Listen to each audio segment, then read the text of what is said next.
తెలుగులో మనకు వచ్చినట్టయితే నేను మాత్రం ఇందులో అంటే ఇన్నోవేటివ్గా దాదాపు పాటలు పుస్తకం రాయడం జరిగింది. తర్వాత దాంట్లో గేయాల రూపంలో విద్యార్థికి ధ్వని కానీ తర్వాత వారిని నిరంతరము విద్యార్థులకు మనం ఏది చెప్పినా విద్యార్థులకు ప్రతిదీ జీవితంలో నిజ జీవితంలో ఉన్న అవసరాలు వారిని కనెక్ట్ కావాలి సార్. పిల్లలకు మనం కనెక్ట్ అయితేనే మనం ఏదైనా చేయగలుగుతాం. కాబట్టి పిల్లలకు కనెక్ట్ కావాలంటే ఖచ్చితంగా విద్యార్థికి తెలిసిన అంశాలతోటే మన ధ్వని అనుకరణ. కానీ ఇప్పుడు అమ్మ అరటి పండు తెచ్చింది, అన్న అయ్యలకు ఇచ్చింది, అక్క అంగూరలు తెచ్చింది, అత్త అవ్వలకు ఇచ్చింది. ఎవరు అరటి పండు తెచ్చారు? అమ్మ. వెరీ గుడ్, ఈ సైడ్ వెరీ గుడ్, అమ్మ.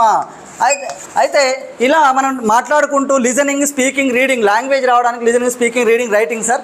అయితే ఇది గ్రాఫికల్ రీడింగే చేస్తాడు. ఇప్పుడు ఏం రీడింగ్ ఏం చెప్పాం కాబట్టి ఇక్కడ మనకు కొద్ది సమయం ఉంది కాబట్టి అంటే దానికి సంబంధించి ఒక గేయం చెప్పడం, దాని తర్వాత అది అలాగే సరే ఇలా ప్రతి అక్షరం మీద కూడా గేయాలు ఇది యానిమేషన్ తోటి అలా చెప్పడం. మళ్ళీ విద్యార్థికి అరటిపండు ఎవరు తెస్తారు? మీ ఇంట్లో తెస్తారా? ఎవరైనా? నాన్న తెస్తాడా? ఓ మై గాడ్, వీళ్ళ నాన్న. మీ ఇంట్లో ఎవరు తెస్తారు? మీరే తెస్తావు. Okay okay okay. మరి మీరు ఎప్పుడన్నా అరటిపండు తిన్నావా?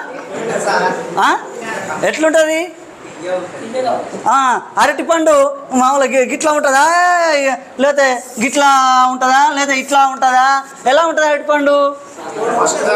ఓ గిలా ఉంది అంటే సార్ నేను ఇంకా మంచిగా అంటే ఈ విధంగా విద్యార్థి నిరంతరం మనం మాట్లాడించకుండా ప్రైమరీ లెవెల్ స్టూడెంట్స్ మామూలుగా వాళ్ళు మనకు కాన్సన్ట్రేట్ చేయలేరు ఎక్కువసేపు. మన ఇంట్లో పిల్లలకు కూడా తెలుసు, మనం జరసేపు కూర్చోబెట్టలేం. కాబట్టి నిరంతరం అతనితో మాట్లాడుకుంటూ అతనితో చేసుకుంటూనే ఈ విధంగా ప్రతి అక్షరాన్ని తర్వాత ఒక అక్షరం నేర్పడానికి ఇప్పుడు డైస్ కూడా ఇప్పుడు సార్ లెక్కలలో చూపించినట్టే నా దగ్గర అన్ని డైస్ కూడా ఉన్నాయి. ప్రతి అక్షరం ఉంటుంది. జస్ట్ ఇట్లా వేస్తాడు, ఇట్లా వేయండి అని అనగానే అయ్యంగానే ఇది ఏం పడ్డది అదేం పడ్డది అని ఇలా మాట్లాడించుకోవడం. విద్యార్థులకు గెలుపు ఓటములు ఇంట్రెస్ట్ సార్. కాబట్టి నేను గెలిచినా ఇది చేసినా అది చేసినా అనే ఉంటుంది ఈ విధంగా. తర్వాత నేను ఒక కథ కూడా రాసాను. అనగనగా ఒక ఊరిలో అంజమ్మ ఆగయ్య అనే ఇద్దరు భార్యాభర్తలు ఉంటారు. అందులో వాళ్ళకి ఇద్దరు కొడుకులు. వీడు చిన్నోడు, వీడు పెద్దోడు. వీని పేరు అంటే పిల్లలకు ఫస్ట్ అక్షరాలు నేర్పం. వానికి కేవలం జస్ట్ ఒక కథ రూపంలో చెప్తాం, అది ఏందో అని చెప్పాం. వాడు ఇది గుర్తుపట్టడా తెలియదు. వీటిని అక్షరాలను బోర్డుపైన రాయించవచ్చు, దేనితోటైనా రాయించవచ్చు, లేదా బయటికి తీసుకుపోయి చింతగింజలతోటి లేదా రాళ్ళతోటి. అది రైటింగ్ డిఫికల్ట్ సార్. నేను ఇన్నే ఉంటాను కాబట్టి ఇప్పుడు సార్ అడిగింది కాబట్టి నేను తెలుగు చెప్తా, ఇంగ్లీష్ చెప్తా, మ్యాథ్స్, ఈవీఎస్ మంచిగా మిగతా ఇప్పటికే ఇంగ్లీష్ సెషన్ మొత్తం అయిపోయింది కాబట్టి ఇప్పుడు జస్ట్ ఇది కొద్దిసేపు చెప్పి మీరు అన్నట్టు మీకు ఇంగ్లీష్ అన్నీ చేసి రికార్డ్ చేస్తా సార్. ఇప్పుడు సార్ ఒకవేళ ఉన్నా మీరు ఎవరున్నా లేకున్నా తర్వాత అనేది చూసుకోవచ్చు. ఇప్పుడు జస్ట్ బ్రీఫ్గా ఇంట్రడక్షన్ మాత్రమే నేను ఇస్తున్నా సార్. బాబు ఒక ఊర్లో ఎంతమంది పిల్లలు ఉండేవాళ్ళు? ఈయన ఎవరు? ఆయన ఓకే ఓకే. ఈయన చిన్న ఆయననా పెద్ద ఆయననా? చిన్న ఆయననా? Okay okay. చిన్న ఆయన పేరు అనాలి, చిన్నగా పలకాలి. చిన్న ఆయన పేరు చిన్నగా అనాలి. జర ఈయన పెద్దగా లేడు, ఆయన జర ఈయన పెద్దగా కనబడతలేడు. ఓకే. పెద్ద ఆయన పేరు ఏం పేరు? పెద్ద ఆయనను ఇద్దరు ఇట్లా మంచిగా ఆడుకునేవాడు. ఈ చిన్న ఆయనకు ఎవరంటే ఇష్టం అంటే అమ్మ. ఎప్పుడు అమ్మ కొంగు పట్టుకొని అమ్మ ఏడికి పోతా ఆడికి అమ్మ ఊపుతుంటే మమ్మీ నేను అంతేనా సార్? అంతేనా బాబు? ఎస్. ఈ చిన్నోడు ఎప్పుడు అమ్మ ఏడికి పోతే అమ్మ కూరంతే నేను ఉక్తా, మమ్మీ నేను పోరుకుతాను ఇట్లా. ఈ పెద్దోనికి ఏమో అలా దొడ్డు ఉంటుంది, అలా నాయన ఆవు ఉంటుంది, ఆవుకు దూడ ఉంటుంది. ఆ దూడే తెలుసుగా, దూడ ఏం చేస్తుంది? ఇట్లా ఉరుకుతుంటుంది. ఒకసారి పాలు చెప్తుంటే ఈ పెద్దోడు పోయి ఆడు కూడా చెప్తా. ఆవు ఏమన్నది, మంచి దోస్తు. మీరు ఎప్పుడైనా జీకిరా అట్లా పాలు? మీ సరే ఈ విధంగా పాలు ఎవరు జీకేది?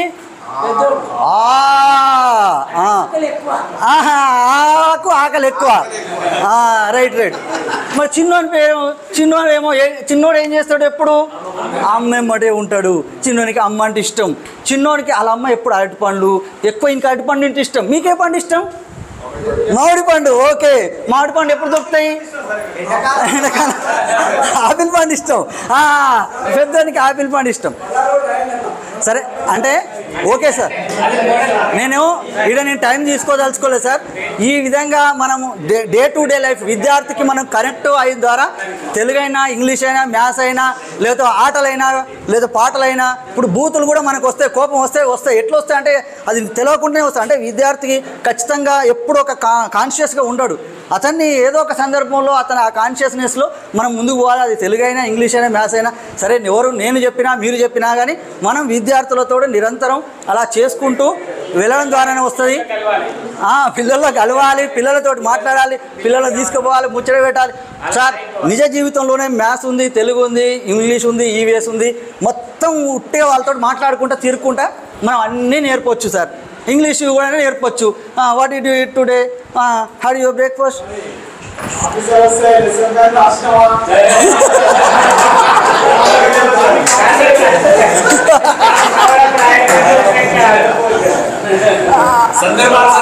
కరెక్ట్.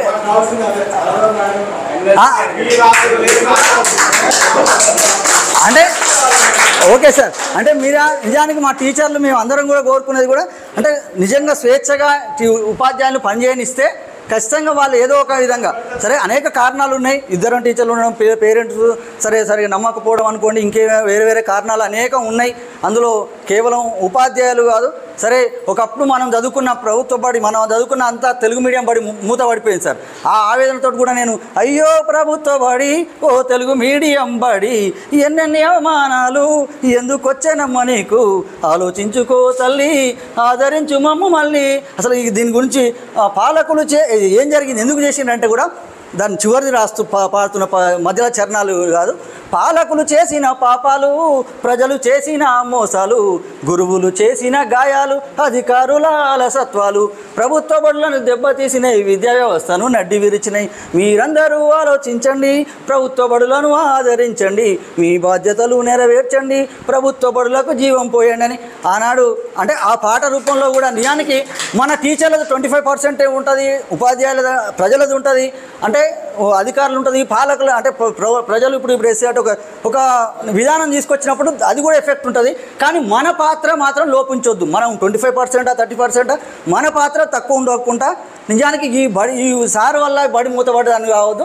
సరే, అనేక విషయాలు మాత్రం అన్నీ ఉంటాయి సార్, దాంట్లో మనం ముందుకు పోవచ్చు. సరే, ఈ విధంగా అంటే తెలుగులో నేర్పడానికి అనేక రకాలుగా టీఎల్ఎం, టీచింగ్ లెర్నింగ్ మెటీరియల్ అనేక ఉంటాయి.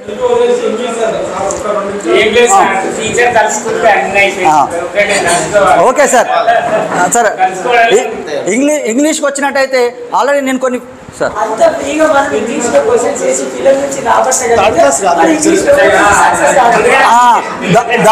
దానికి కూడా నేను ప్రత్యక్షంగా కూడా వీడియో కూడా ఒకటి చేసిన సార్. అంటే పిల్లలతో డైరెక్ట్గా మాట్లాడుకుంటూ కూడా చేసినాం. సరే, మీరు అన్నట్టు మనకు నర్సరీ, ఎల్కేజీ, యూకేజీ లేక మనం అందరం కూడా కొంచెం ఇబ్బంది పడుతున్నాం సార్. ఆ విషయంలో మాకు ఇప్పుడు స్టాండర్డ్ లేదు అనేది. ఆ నర్సరీ, ఎల్కేజీ, యూకేజీ ఉంటే మన ఫస్ట్ క్లాస్ బుక్, ఈ సెకండ్ క్లాస్ బుక్ కొంచెం చేయగలుగుతారు. కానీ సరే, ఉన్నంతలో బెటర్ చేద్దాం సార్. అర్థమైంది, మనం పెంచుకోవాలి, మనం ఫ్లూయెన్సీగా ఉండాలి. జస్ట్ విద్యార్థితో good morning, how are you.